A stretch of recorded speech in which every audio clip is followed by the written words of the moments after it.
Assalamualaikum warahmatullahi wabarakatuh. Perkenalkan, saya Pipit Fitriani dari kelas 3B Prodi S1 Farmasi Stikes Bakti Mandala Husada Slawi.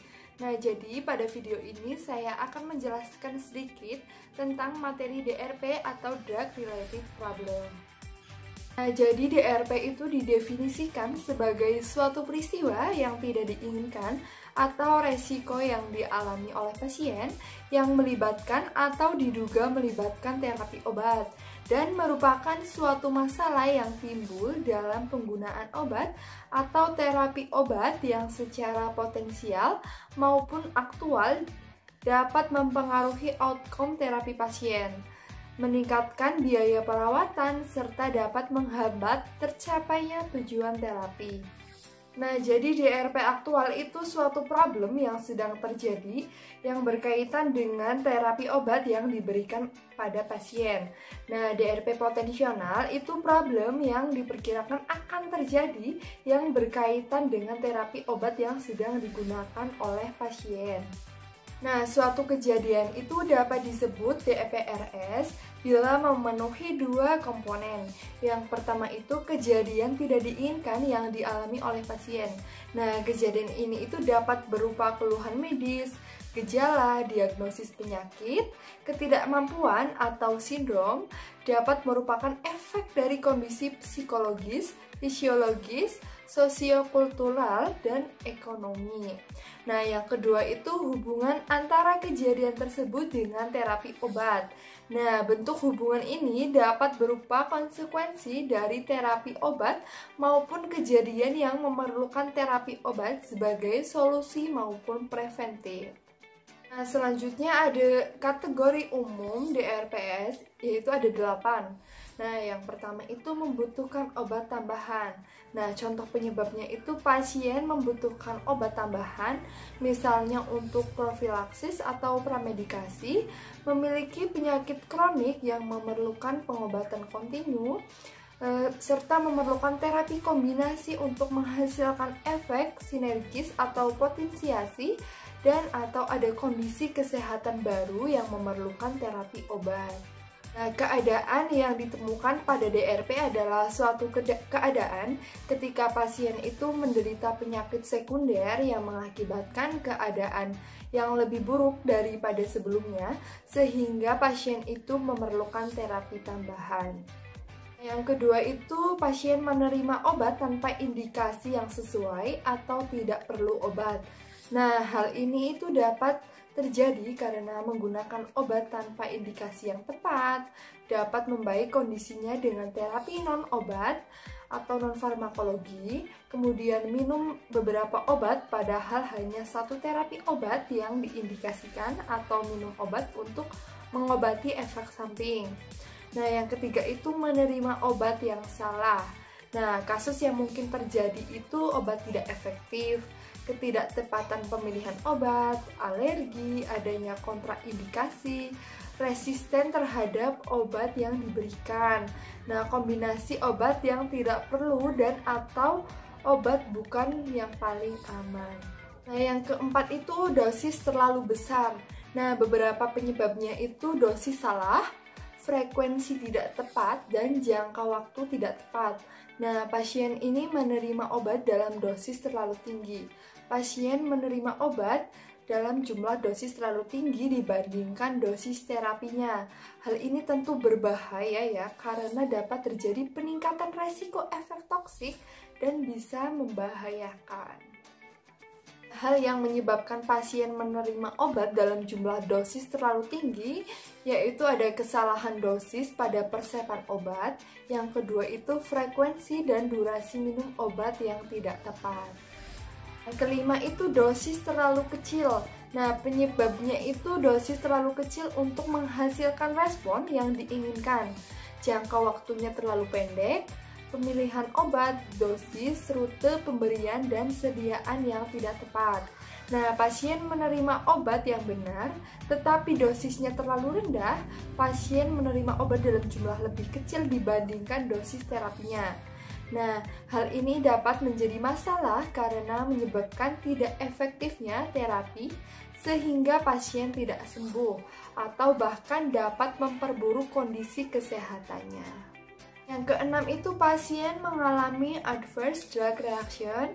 Penyebab umum kategori ini itu pasien menerima obat yang tidak aman, pemakaian obat tidak tepat, interaksi dengan obat lain, dosis dinaikkan atau diturunkan terlalu cepat sehingga menyebabkan adverse drug reaction, dan atau pasien mengalami efek yang tidak dikehendaki, yang tidak diprediksi. Nah, dalam terapinya, pasien mungkin menderita ADR yang dapat disebabkan karena obat tidak sesuai dengan kondisi pasien, cara pemberian obat yang tidak benar, baik dari frekuensi pemberian maupun durasi terapi, adanya interaksi obat, dan perubahan dosis yang terlalu cepat pada pemberian obat tertentu.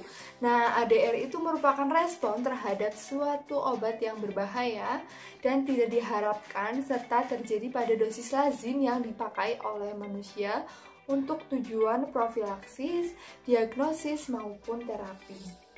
Nah, jadi ADR itu dibagi menjadi beberapa kelompok. Yang pertama itu reaksi tipe A. Nah, reaksi tipe A itu mencakup kerja farmakologis primer atau sekunder yang berlebihan yang tidak diharapkan dari kerja obat seperti diuretik, mengimbas hipokalemia, atau propanolol mengimbas pemblok jantung. Yaitu reaksi tipe B, yaitu merupakan reaksi imunologi. Nah, reaksi alergi itu mencakup tipe beberapa, yaitu yang pertama tipe 1 itu anafilaktik, reaksi alergi mendadak bersifat sistemik atau segera. Yang kedua itu tipe 2 itu sitotoksik, yang ketiga itu tipe serum, yang keempat itu reaksi alergi tertunda. Ketiga itu ada reaksi tipe C atau berkelanjutan. Nah, reaksi tipe C itu disebabkan penggunaan obat yang lama, misalnya analgesik, nefropati. Yang keempat itu ada reaksi tipe D, itu adalah reaksi yang tertunda, misalnya teratogenis dan karsiogenis. Yang kelima itu ada reaksi tipe E. Nah, reaksi tipe E itu penghentian penggunaan, misalnya timbul kembali karena ketidakcukupan adrenal kortikal. Selanjutnya kategori yang ketujuh itu pasien mengalami kondisi keadaan yang tidak diinginkan akibat tidak minum obat secara benar atau non-compliance. Nah, beberapa penyebabnya itu obat yang dibutuhkan tidak ada, pasien tidak mampu membeli, pasien tidak memahami instruksi, pasien memilih untuk tidak mau minum obat karena alasan pribadi, dan atau pasien lupa minum obat. Nah, kepatuhan minum obat itu tingkat ketepatan perilaku seorang individu dengan nasihat medis atau kesehatan untuk minum obat. Yang kedelapan itu interaksi obat. Nah, interaksi obat adalah peristiwa di mana kerja obat itu dipengaruhi oleh obat lain yang diberikan bersamaan atau hampir bersamaan. Nah, efek obat dapat bertambah kuat atau berkurang karena interaksi ini. Akibat yang dikehendaki dari interaksi ini ada dua kemungkinan. Yang pertama itu meningkatkan efek toksik atau efek samping, atau berkurangnya efek klinik yang diharapkan. Selanjutnya ada identifikasi drug related problem. Yang pertama, modul 1 itu Pharmacist Patient Database adalah untuk memperoleh data pasien yang objektif maupun subjektif sehingga dapat digunakan sebagai dasar dalam pengambilan keputusan terapi. Modul 2 itu Drug Therapy Assessment Worksheet adalah form yang berisi langkah-langkah yang harus dilakukan untuk mereview DRPS. Nah, selanjutnya modul ketiga itu ada Drug Therapy Problem List. Pada lembar ini ditulis jenis DRPS yang ditemukan sesuai yang ada, DTAW, dan direkomendasi yang diberikan kepada dokter atau perawat untuk tercapainya keberhasilan terapi. Selanjutnya modul 4 itu Pharmacist Care Plan. Nah, pada PCP ini berisi ulasan lebih rinci tentang rencana yang akan dilakukan oleh farmasis untuk mewujudkan kerasionalan penggunaan obat. Modul 5, Pharmacist Care Plan Monitoring Worksheet. Nah, pada modul ini berfungsi untuk mengarahkan farmasis dalam melakukan monitoring secara efektif dalam pelaksanaan Pharmacist Care Plan. Selanjutnya ada contoh kasus DRPS. yaitu pasien merupakan seorang wanita berusia 61 tahun dengan berat badan 42 kilo, datang ke rumah sakit dengan keluhan lemas, pucat, badan kuning sejak 4 hari, perut sebah, mual, nyeri ulu hati, dan pasien terdiagnosis mengalami autoimmune hemolytic anemia. Pasien memiliki riwayat suspek hepatitis akut. Hasil pemeriksaan darah ketika pasien datang menunjukkan kadar hemoglobin 6 gram per desiliter, yang termasuk dalam kategori anemia berat.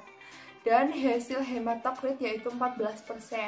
Pasien menerima terapi farmakologi yaitu yang pertama ada injeksi metilprednisolon, dosisnya itu 500 mg per hari selama 5 hari dan dilanjutkan dengan dosis 160 mg per hari selama 3 hari. Selanjutnya pasien diberikan furosemid, dosis yang diberikan yaitu 20 mg per hari. Kemudian ranitidin injeksi yaitu dosisnya 100 mg per hari. Dan pasien juga menerima terapi suportif yaitu transfusi PRC. Pasien sudah dirawat di rumah sakit selama 9 hari. Nah, di dalam kasus ini menunjukkan adanya DRPS pada pemberian furosemid kurang dari dosis yang seharusnya atau dosis terlalu rendah. Nah, furosemid itu digunakan untuk mencegah terjadinya kelebihan cairan setelah melakukan transfusi. Pasien pada kasus ini itu menerima furosemid dengan dosis 1 ampul per hari atau 20 mg per hari. Nah, sedangkan menurut literatur adalah 40-80 mg dosis per hari. Nah, selanjutnya, selain dosis kurang, pada kasus ini ditemukan bahwa frekuensi pemberian ranitidin kurang dari frekuensi yang seharusnya.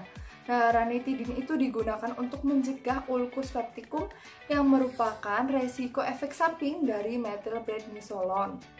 Nah, pasien pada kasus ini menerima ranitidin dengan dosis 1 ampul setiap 12 jam atau 50 mg kali 2. Nah, sedangkan menurut literatur, dosis ranitidin yaitu 50 mg setiap 6-8 jam per hari atau 150-200 mg per hari. Selanjutnya pada kasus ini itu ditemukan DRPS terdapat risiko interaksi antara metilprednisolon dan furosemid. Nah, metilprednisolon dan furosemid itu berinteraksi secara sinergisme, farmakodinamik, dan interaksi bersifat minor dan tidak signifikan. Metilprednisolon dapat menyebabkan peningkatan efek kaliuretik dari diuretik dan terjadi hipokalemia. Selanjutnya, rekomendasi untuk pasien pada kasus ini yaitu perlu dipertimbangkan untuk penyesuaian dosis furosemid agar terapi pencegahan yang diterima pasien lebih efektif. Perlu dipertimbangkan untuk penyesuaian dosis ranitidin agar terapi pencegahan yang diterima pasien lebih efektif. Dan dilakukan monitoring kadar kalium untuk mencegah kemungkinan efek interaksi metilprednisolon dan furosemid. Selain itu dilakukan monitoring hemoglobin dan hematokrit secara berkala untuk memonitoring penyakit anemia pasien dan memonitoring kemungkinan efek samping, khususnya efek samping metilprednisolon, karena metilprednisolon harus digunakan dalam jangka waktu panjang. Nah, itu sedikit pemaparan materi tentang drug related problem. Nah, terima kasih. Wassalamualaikum warahmatullahi wabarakatuh.